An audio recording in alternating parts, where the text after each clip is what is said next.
Kenapa dari dulu itu selalu rakyat biasa, Pak, yang kena tumbalnya ya? Ketika pajak dinaikin, otomatis perusahaan juga akan menaikkan bahan baku, harga bahan baku, ataupun akan menaikkan produk-produk mereka. Mau nggak mau, orang biasa seperti kita ini, ya terpaksa membeli barang tersebut ya. Oke, mereka kan bilang bahwasanya yang dinaikkan itu, pajak yang dinaikkan itu adalah, ya barang-barang mewah aja. Adalah PPN 12%, naik ke 12 itu hanya untuk barang-barang yang dianggap mewah yang dikonsumsi oleh mereka-mereka yang mampu. Lu apakah yakin dengan pernyataan tersebut? Bahwasanya kenaikan ini itu tidak berdampak dengan perusahaan-perusahaan menengah dan perusahaan kecil. Dan mungkin kalau pegawai-pegawai negeri itu masih tanggungan pemerintah ya. Rakyat biasa, penghasilannya ya segitu-gitu aja, bahkan kemungkinan menurun ya. Tapi kan ini bukan hanya pemerintah yang memutuskan, rakyat biasa juga sudah memutuskan lewat Dewan Perwakilan Rakyat atau DPR. Menurut gue aja, misalnya ada petisi ya, untuk DPR ini merubah nama aja. Namanya dirubah, jangan perwakilan rakyat ya. DPR, Dewan Perwakilan Rakyat, diganti ini aja. Yang sesuai dengan faktanya, Dewan Perwakilan Partai.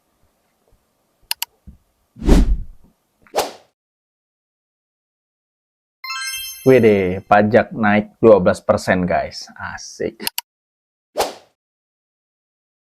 Mungkin di video ini gue beri judul Suara Rakyat tentang Kenaikan Pajak 12%. Kalimat pertama yang pengen gue katakan ya, khususnya kepada para pemimpin bangsa ini ya.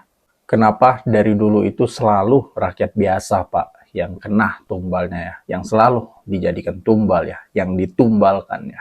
Kenapa gue bilang begini ya? Itu karena ya, lu mikir aja, ketika pajak itu dinaikkan ya, itu pasti dari dulu mungkin lu bisa cek ya, yang paling terdampak itu adalah rakyat biasa. Semua barang dan jasa itu pasti bakal naik juga. Allah, lu nggak usah sok kritis. Ngerti apa lu tentang pajak-pajak gini? Ini kan bukan bidang lu. Ya, by the way, ini kalau dibilang bukan bidang gua, ya ini masih di ranah ekonomi ya. Gua itu sempat kuliah juga ya, bahkan gua juga udah sidang skripsi dan hanya saja ya, gua nggak ngambil ijazahnya ya. Dan basic gua di marketing ya, jadi gua agak sedikit paham juga ya. Oleh karena itu di video ini gua mewakili ya suara orang biasa. Dan nggak semua orang biasa itu gampang untuk dibodoh-bodohin ya. Kita juga sedikit paham tentang permainan dari kenaikan pajak ini ya. Nanti gua jelasin ya. Dan ini menurut pandangan gue aja ya. Misal lu nggak setuju ya nggak masalah ya. Nah, dampak dari kenaikan pajak 12% ini, yang gue perhatikan itu dari sisi perusahaan ya, dan juga sisi konsumen akhir, ataupun rakyat biasa yang konsumtif ya. Ya, kita-kita ini orang-orang biasa. Ketika pajak dinaikin, otomatis perusahaan juga akan menaikkan bahan baku, harga bahan baku, ataupun akan menaikkan produk-produk mereka. Dan alhasil, mau nggak mau orang biasa seperti kita ini, ya terpaksa membeli barang tersebut ya. Karena mau gimana lagi? Ya, harganya sudah naik semua. Dan produk ataupun jasa itu sudah menjadi kebutuhan kita ya. Karena kita sudah terbiasa. Karena kita sudah terbiasa untuk mengkonsumsi produk-produk mereka. Ya. Dan perusahaan juga nggak salah. Wajar perusahaan menaikkan harga karena pajak mereka juga naik. Nah, jadi itulah kenapa gue bilang di awal tadi, rakyat biasa ini adalah tumbal. Dan yang paling merasakan dampaknya itu adalah kembali lagi ke rakyat biasa. Perusahaan nggak terlalu rugi karena dia menaikkan harganya ya. Jadi mereka bisa menutupi kenaikan pajak tersebut dengan menaikkan harga mereka. Nah, yang paling merasakan kerugiannya itu, ataupun yang paling merasakan dampaknya itu adalah orang-orang yang membeli produk mereka, yaitu orang-orang biasa seperti kita ini. Kemudian ada dalih seperti ini ya mungkin ya. Itu kan cuma naiknya tuh 1%, jadi nggak usah panik. Oke, untuk menjawab itu mungkin gue kembaliin lagi kalimatnya ya. Nah, itu kan cuma 1% ya Pak. Jadi nggak usah panik, itu kan nggak terlalu ngaruh ya. Kenapa harus dinaikin? Kan cuma 1%. Nah, kalau misal nggak bisa dijawab dan terus kekeh untuk menaikkan pajak tersebut ya, artinya 1% itu sangat berdampak, sangat berpengaruh bagi pendapatan negara ya. Dan artinya dari sisi rakyat biasa juga sangat berpengaruh kenaikan 1% tersebut. Oke, mereka kan bilang bahwasanya yang dinaikkan itu, pajak yang dinaikkan itu adalah ya barang-barang mewah aja. Jadi saya ulangi lagi ya, barang-barang yang tidak terkena PPN tadi tetap akan dipertahankan, namun sekarang juga ada wacana aspirasi adalah PPN 12% naik ke 12 itu hanya untuk barang-barang yang dianggap mewah yang dikonsumsi oleh mereka-mereka yang mampu. Nah, kami akan konsisten untuk azas keadilan itu akan diterapkan. Barang-barang biasa, barang-barang untuk rakyat biasa itu tetap. Dan kenaikan pajak ini itu ditujukan ke perusahaan-perusahaan besar. Ya, ke barang-barang yang mewah. Tapi coba lu pikir ya, lu apakah yakin dengan pernyataan tersebut? Kemudian pada prakteknya atau pada penerapannya di lapangan, lu yakin apa? Bahwasanya kenaikan ini itu tidak berdampak dengan perusahaan-perusahaan menengah dan perusahaan kecil. Coba lu pikir pakai logika lu ya. Yang naik hanya barang-barang mewah, artinya hanya perusahaan-perusahaan besar. Itu hanya kalimat ataupun pernyataan untuk pembelaan dan pengalihan. Oke, mungkin gini aja ya, mungkin karena gue bukan ahli di bidang ini, tapi gue akan memaparkan dengan logika ataupun dengan pemikiran yang gue tangkap tentang hal ini ya. Kebetulan gue juga itu praktisi bisnis, itu bisnis online itu dari tahun 2014 ya, kurang lebih 10 tahun ya. Nah, biasanya ya, dari kebiasaannya ya, anggap saja mereka bilang kan yang pajak yang akan dinaikkan itu adalah pajak dari perusahaan-perusahaan besar. Nah, perusahaan besar itu marketnya ataupun pembelinya itu siapa? Market yang dibidik oleh perusahaan besar itu kira-kira siapa? Dan ini di konteks bisnis to bisnis ya, B2B ya. Kira-kira market utama mereka siapa? Dalam bisnis to bisnis ya, market utama mereka siapa? Nah, kalau dari kebiasaannya ya, kalau dari pengalaman gue ya, market yang lebih diutamakan sama perusahaan-perusahaan besar itu adalah perusahaan menengah. Market bidikannya, market yang diutamakannya itu biasanya perusahaan-perusahaan menengah. Di dalam perusahaan yang bisnis to bisnis ya, itu perusahaan menengah yang menjual peralatan ataupun bahan baku ya. Mereka menargetkan ke perusahaan menengah.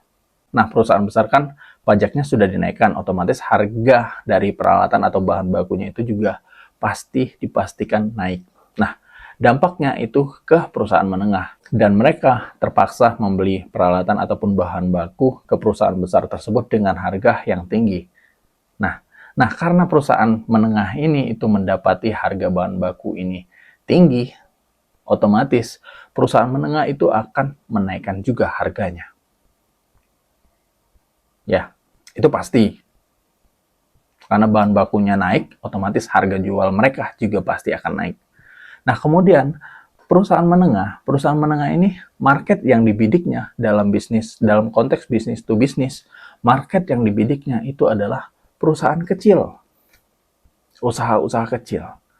Market utama yang dibidik oleh perusahaan menengah itu adalah perusahaan kecil ataupun usaha-usaha kecil.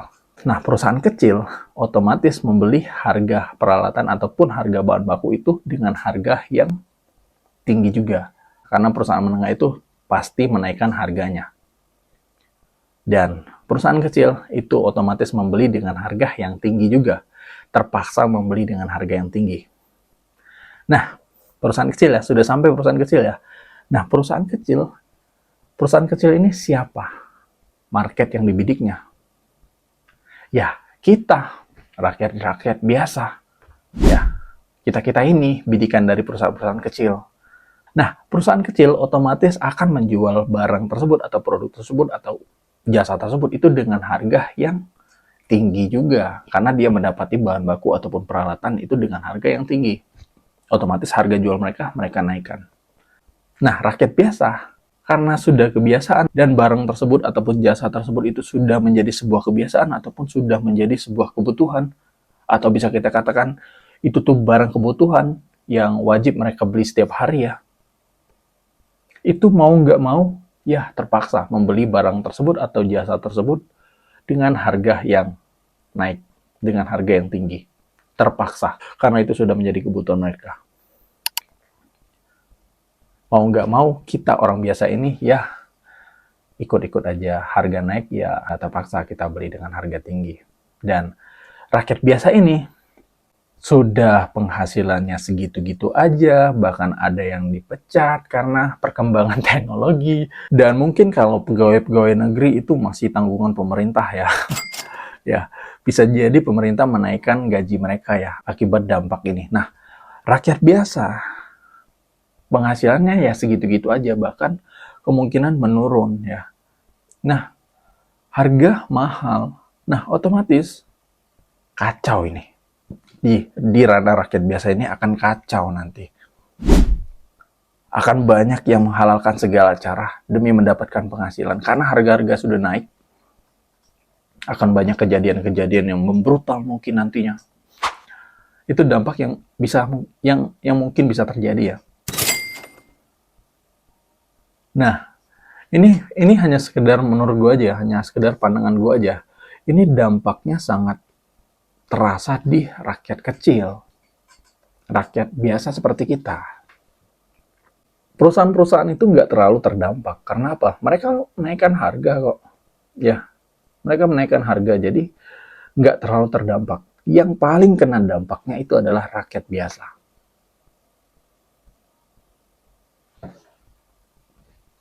Hanya barang mewah. Itu kalimat pembuka ataupun itu sebagai pintu untuk masuk ke kesengsaraan rakyat. Dan lagi-lagi kita menjadi tumbal-tumbal para elit politik untuk memperkaya diri mungkin.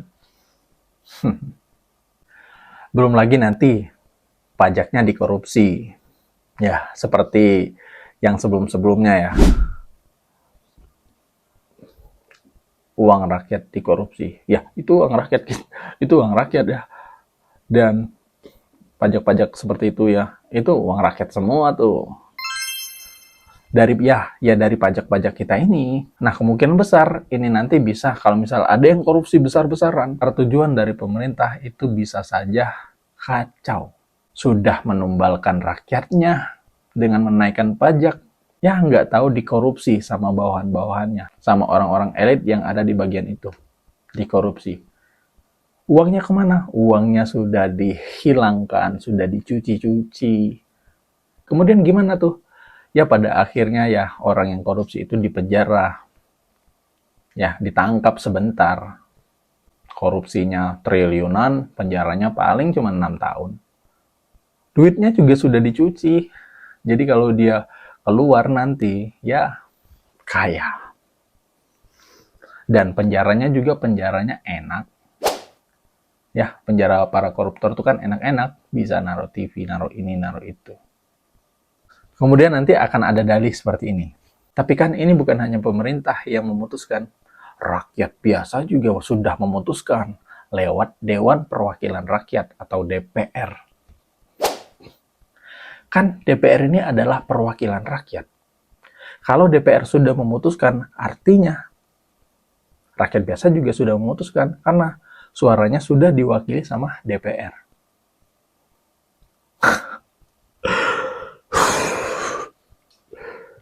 Agak bingung juga gue kalau mereka menggunakan dalih seperti ini. Nggak salah mereka ngomong seperti itu, karena memang pada kenyataannya DPR dalam kepanjangannya itu adalah Dewan Perwakilan Rakyat. Dewan Perwakilan Rakyat. Perwakilan. Keputusan DPR itu adalah keputusan rakyat.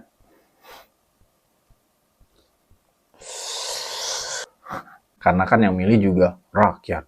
Ya, yang milih DPR itu kan rakyat juga. Jadi ya fix, keputusan ini tidak bisa diganggu-gugat karena sudah disepakati bersama, baik dari pemerintah dan rakyat. yang diatasnamakan oleh DPR. Ini menurut gue ya, ini mungkin bisa jadi pelajaran juga ya buat kita. Pada saat pemilihan DPR, ya sebaiknya pelajarin dulu calon-calonnya. Ya, calon-calon DPR ini gimana sepak terjangnya, bisa dipercaya apa enggak. Ya, dan ya kita salah juga sebagai rakyat, karena banyak rakyat yang masih mau menerima sogokan untuk memilih mereka. Banyak. Buktinya mana? Ya, itu udah rahasia umum ya sebenarnya. Sebenarnya lu tuh udah tahu juga. Bahkan sudah pernah juga ditawari ya. Dan gua nggak tahu lu menerima atau enggak. Kalau gua, itu pada pemilihan gubernur tuh. Gubernur gua kan dulu di Bengkulu kan. Itu pemilihan gubernur. Calon gubernur yang satu tuh itu mau ngasih amplop isinya 100.000. Calon gubernur yang dua itu amplopnya 100.000 juga, ada yang 50.000 ya. Dan calon yang ketiga itu juga ngasih juga. Semuanya ngasih amplop. Dan pada akhirnya tuh yang kemarin, ya mungkin lu bisa lihat ya berita gubernur di Bengkulu itu ketangkap tangan ya kalau nggak salah ya. Gue lihat di beritanya. Gue kalau misalnya ada petisi ya, ada ini menurut gue aja ya. Misalnya ada petisi ya, untuk DPR ini merubah nama aja. Namanya dirubah, jangan perwakilan rakyat ya. Kalau misalnya ada petisi untuk DPR ini merubah namanya, gue akan sangat mendukung. Ya, DPR, Dewan Perwakilan Rakyat, diganti ini aja. Yang sesuai dengan faktanya, Dewan Perwakilan Partai. Karena pada faktanya DPR ini tidak mewakili rakyat, tapi mewakili partai. Pada faktanya ya coba lo lihat, hampir rata-rata semua yang ada di DPR itu adalah orang-orang partai. Dan biasanya kalau kita tuh pengen mencalonkan diri menjadi seorang DPR, itu harus lewat partai. Biasanya ya, rata-rata ya, harus lewat partai.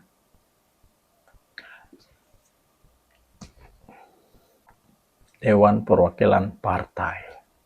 Itu aja namanya, Pak.